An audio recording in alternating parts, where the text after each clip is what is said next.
Welcome to episode number 5 of the Beast Kingdom solo campaign.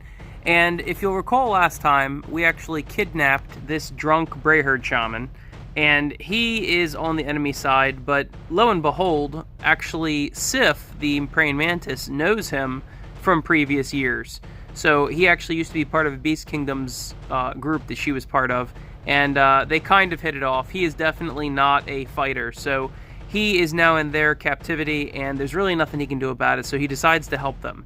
And he says that he knows exactly where they dropped off one of their friends. He wasn't thrilled about it, but he didn't have that sort of say to stop it. So they are now going to be attacking this town, this small little settlement, and the settlement has one of their friends in captivity. So they're going to, just for safety, they're going to keep Rocks back with the Brayherd shaman, so he's going to be out of this mission. And we're going to say Sif is the leader for this one, the praying mantis, and they're going to attack. When we finally get a look at the town, we'll see that the leader is this orc right here, this Cyborg Orc. And he's got jetpacks all on him. He's got a robot on the roof. He's got some workers with a artillery piece. They even have a mech with a shock attack gun up here on the tower, looking down. And essentially, they want the animal as slave labor, or maybe just for food, and they're going to do everything they can to stop them from getting them. Now, what they're going to have to do, our team is going to have to do, is get somebody here on this in order to get their friend out, and then do everything they can to get their friend off a table edge.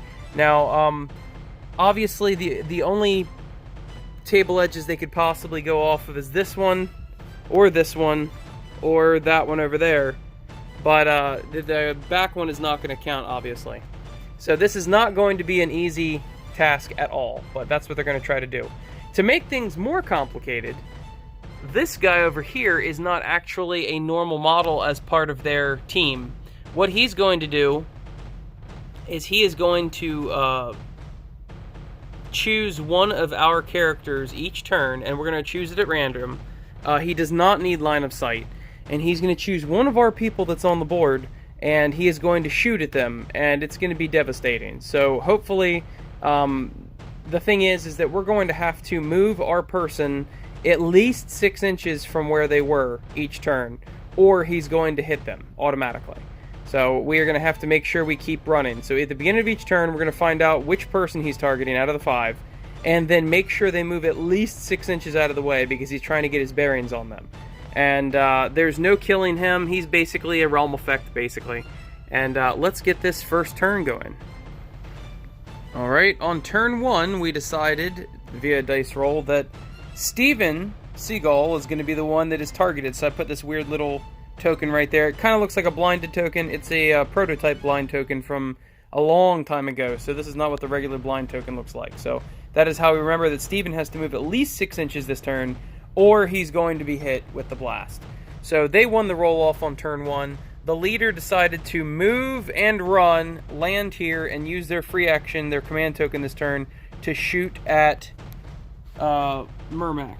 Now, Mermac was more than 50% covered, but luckily he was able to make his save, and nothing happened. We forgot to mention this in the very beginning of the game, but we decided that Sif was going to use our feat for stealth, saying that she cannot be shot or charged if the enemy is more than 6 inches away. She is a scout, so she got to move a free 12-inch movement before the beginning of the game turn, and then she moved on top of that building and charged him from behind. She was able to hit him twice, but he saved both hits, and he struck her back, dealing 1 damage unsaved.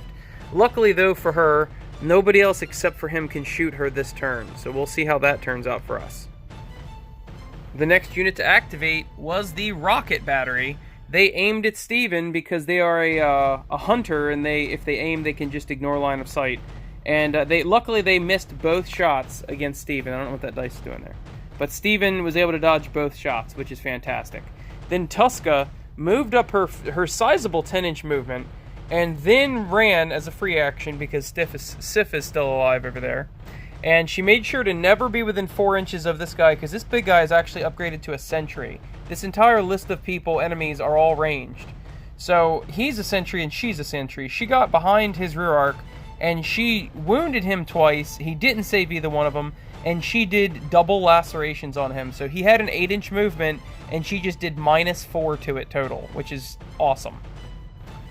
Next up, who is Steven, who had a fantastic turn. Now, he moved 8 inches, so we know... I'm just going to go ahead and take this off him. We know that the missile launcher up top is not going to shoot him now.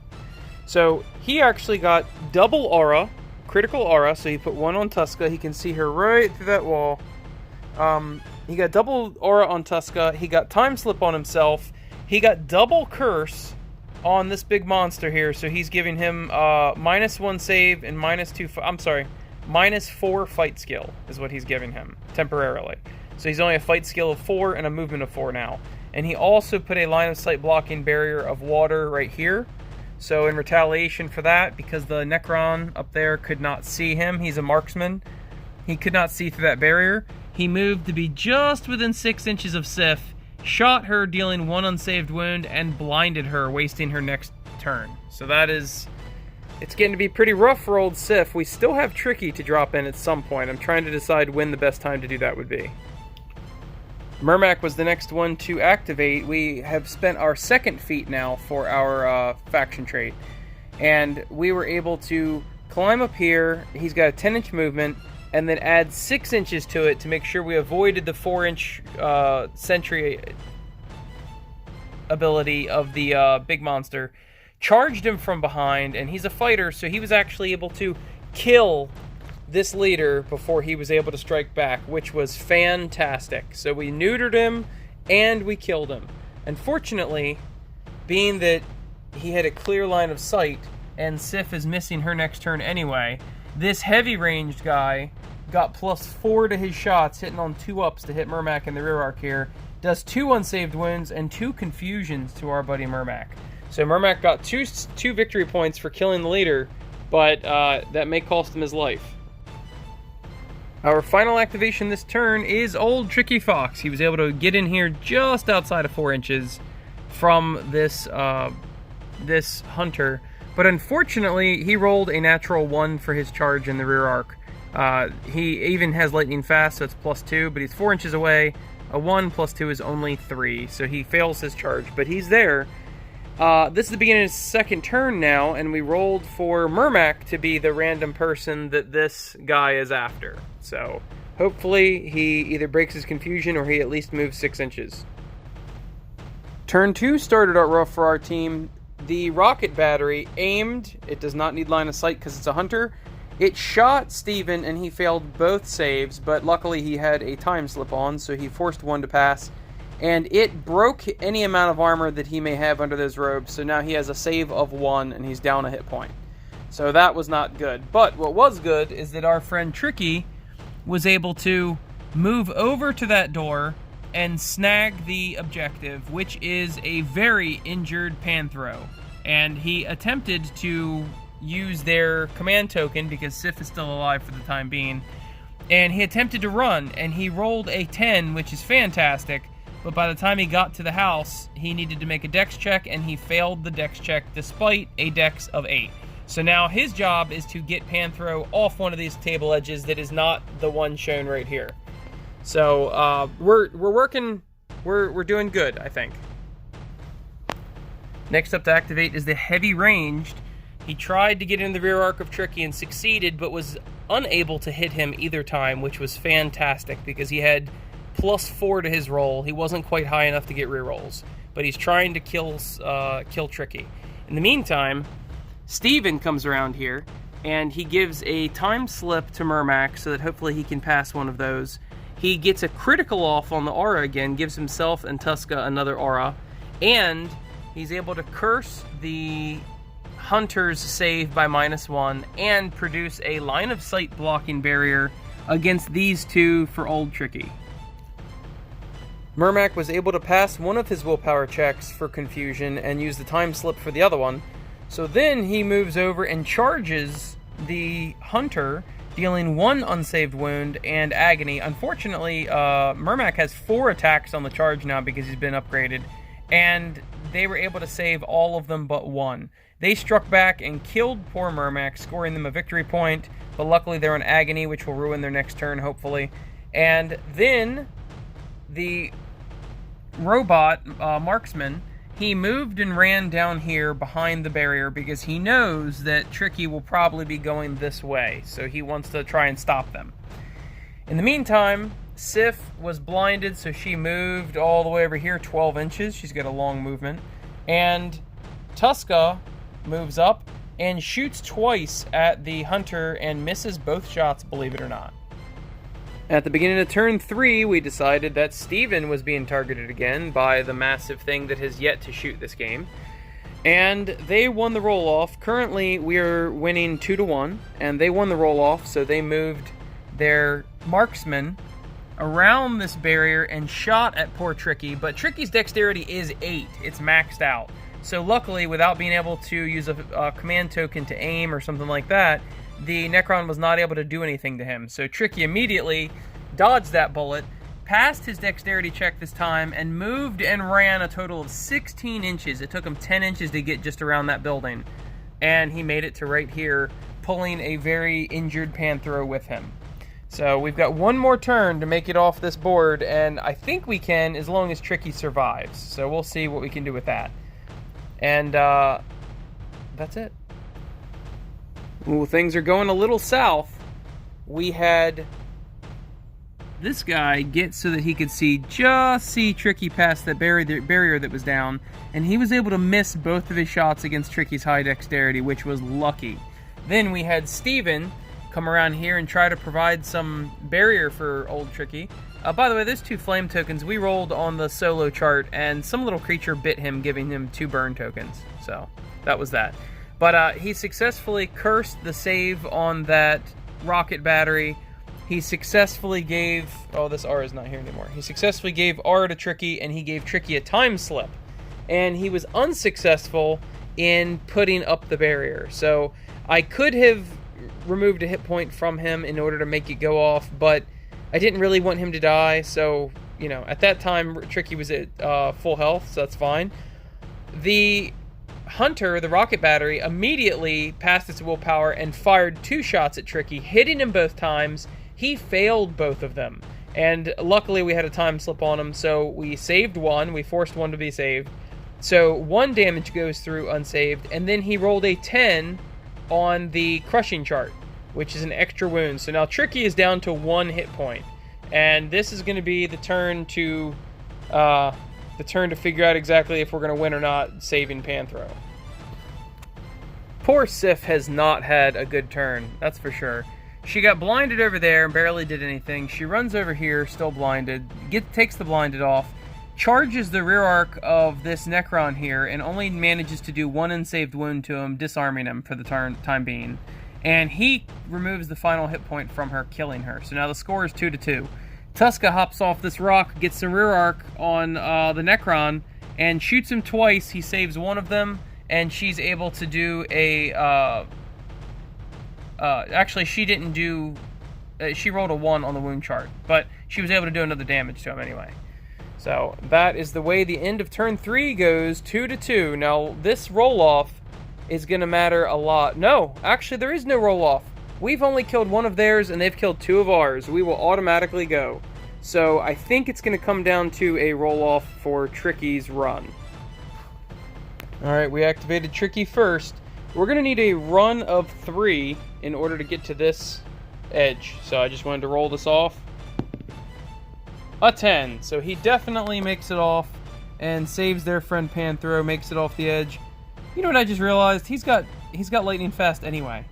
So I needed a 3 and I'm getting +2 to it. So even if I rolled a 1, he would be totally fine. Whoops. Anyway, Tricky saved Panthro, so technically we have won this battle. Let's see what happens afterwards though, because we might get some people dying. The next person to activate was the heavy ranged guy. He shot and killed Steven with no issue whatsoever, doing 2 unsaved wounds to him, and he's dead. So that's an insanity for him, putting him at 3 insanity now. And Tuska aims and shoots, and he is dead easily. So now, with all of that, the score is 3-3. Also, I rolled on the solo table again, because I always forget to do that at the very beginning of the term. And they said that the objective farthest from us is worth an extra victory point at the end of the game because it's valuable. Well, there was only one victory point and only one objective, I mean, and we took it off the board. So Panther is going to be worth 3 instead of 2. So technically the score is 6-3 now, and Tricky will be getting 3 victory points for saving Panther. That's fantastic. The last thing we got to do is aim for this hunter, so we might as well shoot now. 5. So that's not going to kill her, but it is going to give her some effect. I don't know exactly what yet. I have to look and see what the piercing of 5 is. -2 fight skill for our girl Tuska.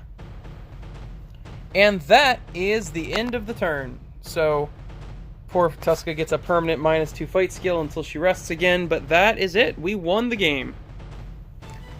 Man, this was a fun home phase for us, I gotta tell you. So, you can see what we rolled for our various different things. Actually, that was not a 3. I hit it. It was a 7. He failed his scavenging. He leveled up a little bit. A lot of people leveled up. Tuska's now 2 points now. She leveled up some passive abilities. And Tricky is now 2 points. He leveled up. He had 5